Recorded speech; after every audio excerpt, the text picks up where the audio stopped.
اگر تلوار کے زور پہ کلمہ پڑا ہوتا نا سر تو یہ سارے مسلمان ہوتے، ایسا نہیں تھا۔ ہاں تلوار کے زور پہ انٹر ضرور ہوئے، اور ظاہر ہے کہ وہ ایک جنگجوؤں والا سسٹم تھا، میں ان جنگوں کو سپورٹ تو نہیں کرتا ہوں، کیونکہ وہ یعنی دنیا داری کی جنگیں تھیں۔ خلفائے راشدین کے بعد جتنی جنگیں لڑی گئی ہیں وہ ایک سپر پاور کا آپ سمجھ لیں ان کا ایکسپلوژن تھا جو آگے چل پڑا۔ جو خلفائے راشدین کی جنگیں ہیں وہ واقعی اللہ تعالیٰ کی طرف سے ایک ننگی تلوار تھے جو کافروں پر عذاب استحصال کی شکل میں نازل ہوئی۔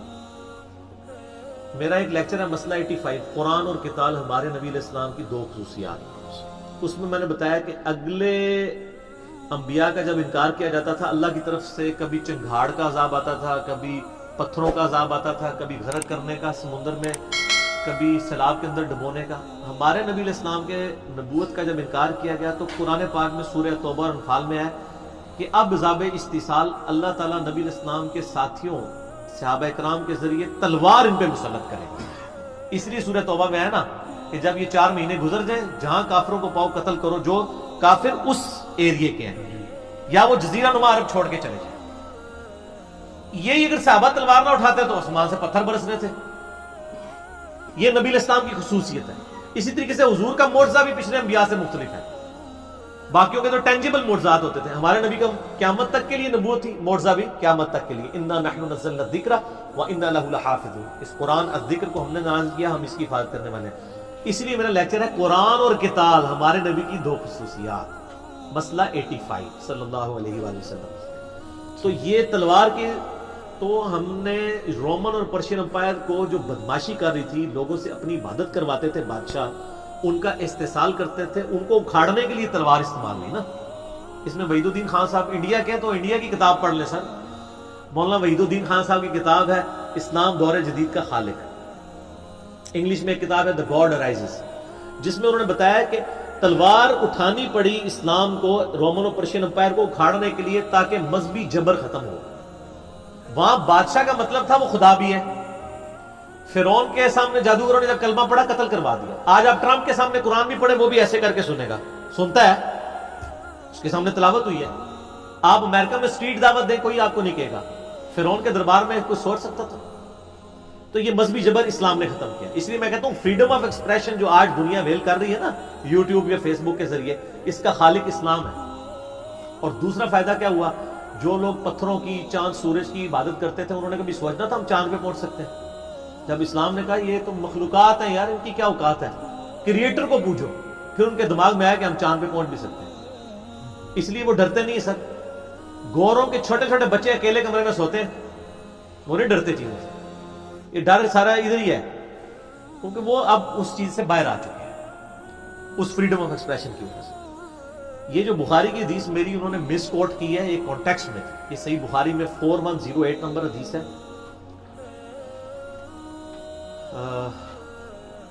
حضرت معاویہ رضی اللہ تعالیٰ عنہ جب تحکیم کے مسئلے کے بعد مدینہ شریف آئے، وہاں پہ انہوں نے خطبہ دیا کہ تم میں سے جو کوئی خلافت کے بارے میں خواہش رکھتا ہے اپنا سر اٹھائے، میں اس کے باپ سے زیادہ خلافت کا حقدار ہوں۔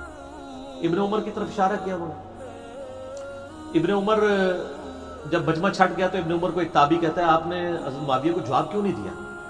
یعنی حضرت عمر کی توہین کر رہے تھے، وہ عمر جس نے یرموک میں رومن امپائر گرائی ہے اور شام کے گورنر حضرت معاویہ ان کی وجہ سے ہیں، اور آج وہ یہ کہہ رہے ہیں آکے۔ تو حضرت ابن عمر نے کہا میں نے ارادہ کیا کہ میں معاویہ کو ادھر ہی جواب دوں کہ تجھ سے اور تیرے باپ سے زیادہ خلافت کا حقدار وہ ہے جس نے تجھے اور تیرے باپ کو اسلام کی خاطر ان سے قتال کیا تھا، ان کو مار مار کے اسلام میں داخل کیا تھا۔ مار مار کے اسلام میں داخل کرنے سے مراد یہ نہیں ہے کہ ان کو کہا تھا کلمہ پڑھو، اس میں وہ میں نے محاورتاً الفاظ تھے، اصل الفاظ اس کے اندر یہ ہے کہ تجھ سے اور تیرے باپ سے اسلام کی خاطر جنگ کی تھی، جب تم اسلام کے مخالف بنے ہو تو ان کو جنگ کرنی پڑی۔ تو وہ لوگ یعنی حضرت علی ہوں یا حضرت عمر، وہ تو تم لوگوں کو اس وقت کر چکے ہیں تم سے قتال جب تم دونوں کافر تھے باپ بیٹا، معاویہ بھی اور ابو سفیان بھی رضی اللہ تعالیٰ عنہ، اور آج تم آگے کہہ رہے ہو ہم زیادہ خلافت کے حقدار ہیں۔ تو وہ انہوں نے وہ جملہ اٹھایا کہ جی وہ مار مار کے صحابہ بھی لوگوں کو مار مار کے مسلمان کرتے تھے، وہ یہ نہیں، وہ یہ ہے کہ وہ ان کے خلاف کھڑے ہوئے۔ اگر وہ مار مار کے کرتے تھے تو سر آپ کو مار رہے ہیں، آپ کو آج مسلمان کو ایگزسٹ کر رہے ہیں نا آپ کے ساتھ۔ کبھی کسی نے تلوار کے نوک پہ کسی کو کلمہ پڑھایا ہے؟ یا ادھر چھوڑ دیں. آپ پاکستان میں آ جائیں سر, پاکستان میں ہزاروں ہندو ہیں, کسی ایک کو بھی ہم نے تلوار کے زور پہ کلمہ پڑھایا, حالانکہ سب سے سٹرونگ سٹیٹ اس وقت مسلمانوں کی جذباتی ڈاکٹرائن پہ چلنے والی پاکستان ہے, لیکن کسی کا بھی عیسائی کو کلمہ پڑھایا ہے یہاں پہ کسی نے؟ یہ بالکل جھوٹے دعوے ہیں. اگر ایسا ہوا تو, اور پچھلے ہم 100-150 سال سے تو غلامی کی زندگی گزار رہے تھے پچھلے 300 سال سے, اور سب زیادہ اسلام اسی دور میں پھیلا ہے, تو تلوار کے زور پہ پھیلا ہے؟ ایسا نہیں ہوا. تو یہ انہوں نے آؤٹ آف کانٹیکسٹ کوٹ کیا, یہ بالکل کانٹیکسٹ ڈیفرنٹ تھا. وہ یہ بتانا چاہ رہے تھے کہ حضرت عمر رضی اللہ تعالیٰ عنہ نے قتال کیا تھا کافروں کے ساتھ اسلام کی خاطر, اور آج تم لوگ اسلام قبول کر کے بعد میں آ کے تو پہلی پوزیشن حاصل کرنا چاہتے ہیں, تو یہ بات غلط ہے. اور اس کے ثبوت میں ایک اور حدیث بھی ہے جو میں نے کربلا والے ریسرچ پیپر میں بھی لگائی ہوئی ہے, صحیح مسلم کی ایک حدیث ہے جو 1258. حضرت عمر نے خواب دیکھا کہ مجھے ایک مرغے نے ٹھونگے ماری ہیں 6 نہیں, بس ٹھونگوں کا ذکر ہے, 3 ٹھونگوں کا. ان کا میں نے تعبیر اس کی ہے کہ مجھے قتل کر دیا جائے گا, اور اگر میں مر جاؤں تو 6 بندوں سے باہر کسی کو خلیفہ نہیں ماننا. اور بخاری میں الفاظ ہیں ان 6 بندوں کے نام بھی. بخاری کی حدیث ہے 3700.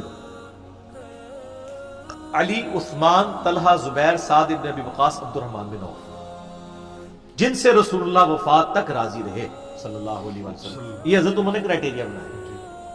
اور پھر کہا مجھے خدشہ ہے کہ کچھ لوگ اس خلافت میں ان 6 بندوں پر تان کریں گے. اگر تم یہ دیکھو تو یہ سمجھ لو یہ وہ لوگ ہیں جن کو میں نے اسلام کی وجہ سے اپنے ہاتھوں سے مارا تھا, اور اگر یہ مخالفت کریں تو یہ سمجھ لو یہ اللہ کے دشمن اور کافر ہیں.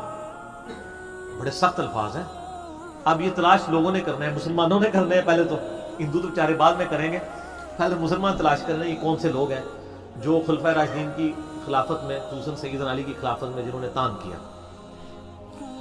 تو یہ اتنے سخت الفاظ تھے.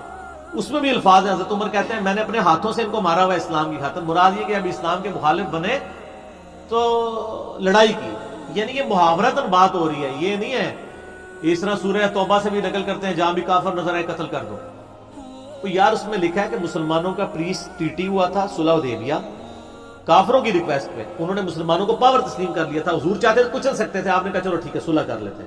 تگڑا ہو گیا بندہ صلح کر لے, اس کی شرافت ہے. اور پھر طے پایا تھا کہ اگر صلح کو توڑے گا پھر ہم پابندی نہیں ہوگی. انہوں نے توڑ دی, پھر ابو سفیان آ کے منتیں مارتا رہا. اس وقت مسلمان نہیں ہوئے تھے وہ. آپ فرمایا نہیں تم نے توڑا ہے. تو وہ جو انہوں نے پیس ٹریٹی توڑی تھی نا, ان کو اس کے بدلے میں قتل کیا گیا تھا. یہ نہیں تھا کہ سارے. آج بھی سر 125 لاکھ 125 لاکھ 1.25 کروڑ کاپٹک کرسچنز ہیں جو بائی برتھ عربی ہیں. عرب پہ تو 1400 سال سے مسلمانوں کی حکومت ہے. ایون جب یہ انگریزوں کی حکومت آئی ہے تب بھی جو سلطنت عثمانیہ ٹوٹی ہے تو ڈائریکٹ عربوں کے پاس آ گئی ہے. 1400 سال سے عرب کی سرزمین میں کبھی کافروں کی حکومت نہیں ہے. تو ہم پوچھ رہے ہیں 1.25 کروڑ کرسچن ابھی تک کیوں ایگزسٹ کر رہے ہیں, کاپٹک کرسچنز بائی برتھ. یہ سارے تلوار کے زور پہ مسلمان کیوں نہیں ہو گئے؟ چلو آج ہم ڈھیلے پڑے ہیں نا, 1000 سال تک تو پوری دنیا کے سب سے بڑے ہم یعنی فن خاں تھے نا پوری دنیا میں, سپر پاور تھے نا. تو اس وقت تو ان کو کچل نہ دیتے اگر تلوار کے زور پہ کلمہ پڑھانا ہوتا. تو یہ 1.25 کروڑ ایگزسٹ کرتے. اس کے اگینسٹ ان کو دیکھیں, انہوں نے جب اسپین میں مسلمانوں کی حکومت ختم کی ہے تو ہم مسجدوں کو تالے تک لگا دیے. تلوار کے زور پہ تو انہوں نے کی ہیں صلیبی جنگوں کے اندر. تو یہ بالکل غلط الزام ہے.